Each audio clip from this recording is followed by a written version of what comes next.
Good morning. चलो आज 10th class का एक न्यू टॉपिक इंग्लिश मीडियम का पढ़ते हैं, पीरियोडिक टेबल। पीरियोडिक टेबल वैसे भी 10th क्लास का एक बेसिक पॉइंट है। 9th 10th जो भी बोर्ड की क्लासेज है उसमें पीरियोडिक टेबल वाला तो साइंस के स्टूडेंटों के लिए एक पॉइंट चलता है। देखो पीरियोडिक टेबल में सबसे फर्स्ट में जिसमें दे रखा है serial number, name of elements, symbols, valency, atomic number. Serial number क्रम सारे के सारे जितने भी एलिमेंट हैं उनको लर्न करने का एक बेसिक पॉइंट है कि उनको लर्न करना होता है सीरियल नंबर से, कि जो इनका नंबर है उसी के आधार पे इनको लर्न करना होता है, क्योंकि इनके नंबर के अकॉर्डिंग इसमें इलेक्ट्रॉन, प्रोटॉन, न्यूट्रॉन का अपने को पता चलता है। तो देखो सबसे फर्स्ट में एक नंबर पे है hydrogen, helium, lithium, beryllium, boron, carbon, nitrogen, oxygen, fluorine, neon, sodium, magnesium, aluminium, silicon, phosphorus, sulphur, chlorine, argon, potassium, calcium, scandium, titanium, vanadium, chromium, manganese, iron, cobalt, nickel, copper, zinc. ये 1 से लेकर के 30 तक के आपके element हैं।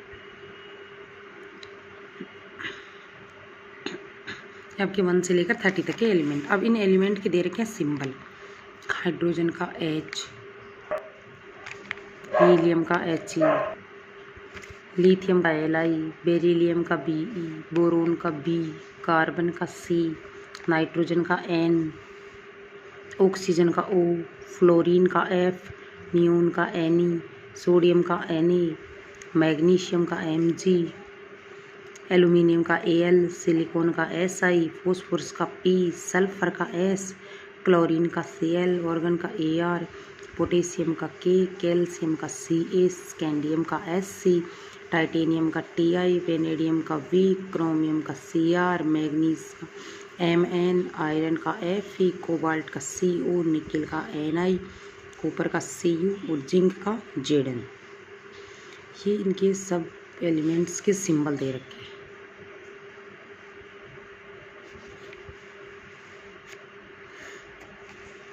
अब इन सारे के सारे एलिमेंट की वैलेंसी। हाइड्रोजन देखो 1 नंबर पे होता है, तो 1 नंबर के अकॉर्डिंग जितने सीरियल नंबर उतने ही उसमें इलेक्ट्रॉन भी होते हैं। तो हाइड्रोजन में एक इलेक्ट्रॉन के आधार पे इसकी वैलेंसी होती है +1, हीलियम की वैलेंसी 0, लिथियम की वैलेंसी +1, बेरिलियम की +2, बोरोन की +3, कार्बन की +4 और -4। कार्बन है जिसकी +4 भी होती है और -4 भी होती है। रीजन कार्बन 6 नंबर पे, इसके पास इलेक्ट्रॉन कितने होते हैं? 6 होते हैं।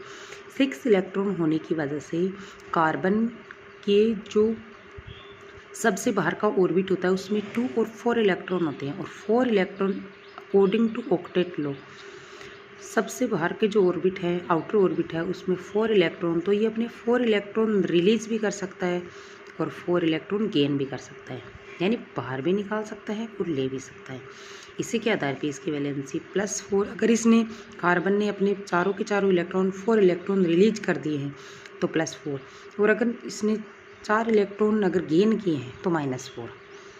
ठीक है। नाइट्रोजन की -3, ऑक्सीजन की -2, फ्लोरीन की -1, नियोन की 0, सोडियम की +1, मैग्नीशियम की +2, एल्यूमिनियम की +3। भाई सिलिकॉन 14 नंबर पे आ गया जिसकी वैलेंसी +4 और -4।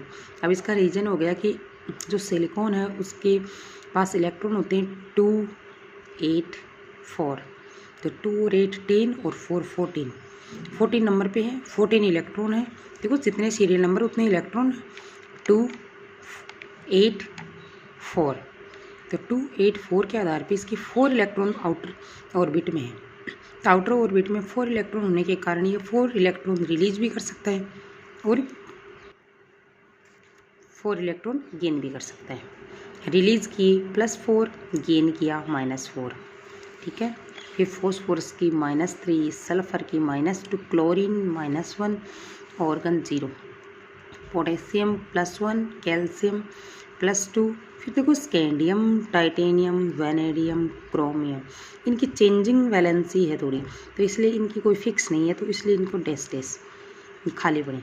मैग्नीज +2 से +7 तक, आयरन की +2, +3, 2 वैलेंसी है कोबाल्ट की, खाली निकल, कॉपर +1 एंड +2 दोनों, जिंक +1 एंड +2 दोनों।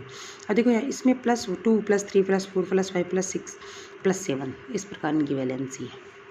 ये आपकी वैलेंसी होगी इन सभी एलिमेंट्स की, क्योंकि वैलेंसी काम में आती है जब आप कोई फॉर्मूला बनाते हो, जैसे NaCl बना रहे हो तो Na की वैलेंसी कितनी है, Na कितने नंबर पे होता है 11 नंबर पे, NaCl सोडियम इसकी +1, Cl क्लोरीन कितने नंबर पे होता है 17 नंबर पे, Cl इसकी -1, +1 -1 कैंसिल, फिर Na और Cl बच जाएगा। इस प्रकार ये फॉर्मूले जनरेट करने में काम में आती है वैलेंसी, इसीलिए वैलेंसी पता होना चाहिए सबको। वैसे ये वैलेंसी क्रम से चलती है, देखो +1 फिर 0 फिर +1 2 3 4 प्लस तक, जिसकी +4 उसकी -4 -4 -3 -2 -1 0 हो गई।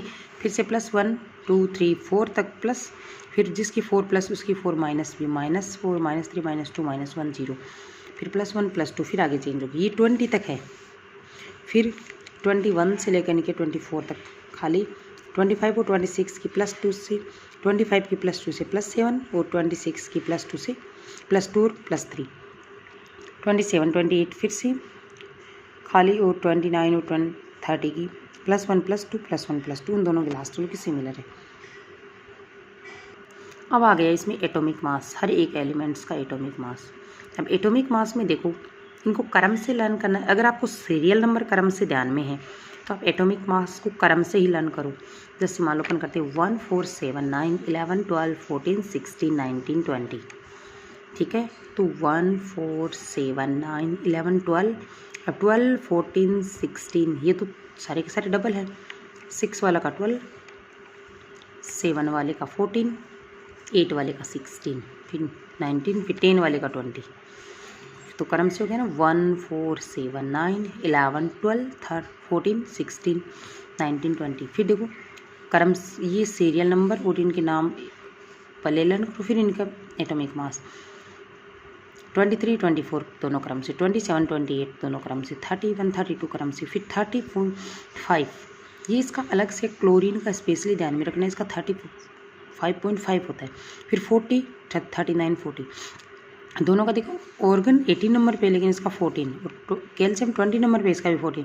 तो जो 30.5 है उसके 14 39 40 45 48 45 48 51 52 फिर से क्रम से 55 56 59 59 63.5 और 65, ये इनका सबका एटॉमिक मास। अब देखो अब देखो name of element, symbol, valency, atomic mass क्रम से अच्छे से लर्न कर लो कि इनकी वैलेंसी, एटॉमिक मास, सिंबल तो आपकी हमेशा काम में आएंगे 10th क्लास में।